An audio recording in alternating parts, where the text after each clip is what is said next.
నమస్తే, welcome to Vihari news.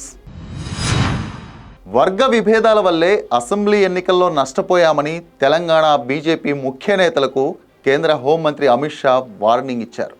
విభేదాలు లేకుండా కలిసి పనిచేయాలని ఆదేశించారు.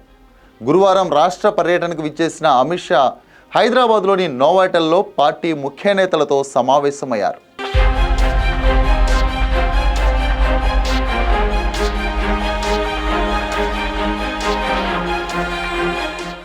కేంద్ర హోంమంత్రి బీజేపీ అగ్రనేత అమిత్ షా తెలంగాణ అసెంబ్లీ ఎన్నికల్లో ఓటమిపై పోస్టుమార్టం చేపట్టారు.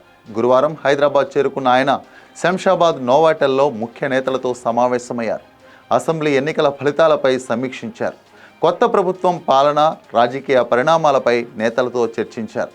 ఈ భేటీలో కిషన్ రెడ్డి, తరుణ్ చుగ్, డీకే అరుణ, బండి సంజయ్, లక్ష్మణ్, ఈటల రాజేందర్, మురళీధర్ రావు, గరికపాటి, చాడా సురేష్ రెడ్డితో పాటు పలువురు నేతలు పాల్గొన్నారు. రానున్న లోక్సభ ఎన్నికలను దృష్టిలో ఉంచుకొని తెలంగాణ బీజేపీ నేతలకు అమిత్ షా దిశానిర్దేశం చేశారు. తెలంగాణ ఎన్నికల్లో గతం కంటే స్థానాలు, ఓట్ షేరింగ్ పెరిగినప్పటికీ మరింత మెరుగ్గా రావాల్సిందని అన్నారు. పార్లమెంట్ ఎన్నికల్లో మరింత మంచి ఫలితాలు సాధించాలని నేతలకు సూచించారు. బీజేపీ ముఖ్య నేతల మధ్య కోల్డ్ వార్పై అమిత్ షా సీరియస్ అయ్యారని తెలుస్తోంది. వ్యక్తిగత లక్ష్యాల కోసం కాకుండా పార్టీ కోసం పనిచేయాలని హితవు పలికారని సమాచారం. సోషల్ మీడియా వేదికగా పరస్పర విమర్శలకు దూరంగా ఉండాలని కోరినట్టు తెలుస్తోంది. నేతల మధ్య సమన్వయ లోపం లేకుండా చూడాలని కిషన్ రెడ్డిని ఆదేశించారు.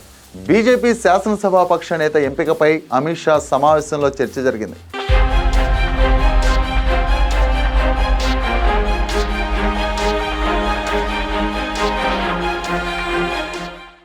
బీసీ సీఎం హామీ ఇచ్చిన నేపథ్యంలో ఫ్లోర్ లీడర్గా బీసీ ఎమ్మెల్యే ఉంటే బాగుంటుందని అమిత్ షా అభిప్రాయపడ్డట్టు తెలుస్తుంది. మరోవైపు సిట్టింగ్ ఎంపీలకే మళ్లీ అవకాశం ఇస్తామని అమిత్ షా స్పష్టం చేశారు. దీంతో కిషన్ రెడ్డి, బండి సంజయ్, ధర్మపురి అరవింద్, సోయం బాపురావులకు గ్రీన్ సిగ్నల్ లభించింది. దీంతో కిషన్ రెడ్డి సికింద్రాబాద్ నుంచి మళ్లీ బరిలో నిలవనున్నారు. కరీంనగర్ పార్లమెంటు బరిలో బండి సంజయ్, నిజామాబాద్ లోక్సభ నుంచి ధర్మపురి అరవింద్ పోటీ చేయనున్నారు. సిట్టింగ్ ఎంపీలు పార్టీని బలోపేతం చేసే దిశగా పనిచేసుకుంటూ పోవాలని అమిత్ షా చెప్పినట్లు సమాచారం.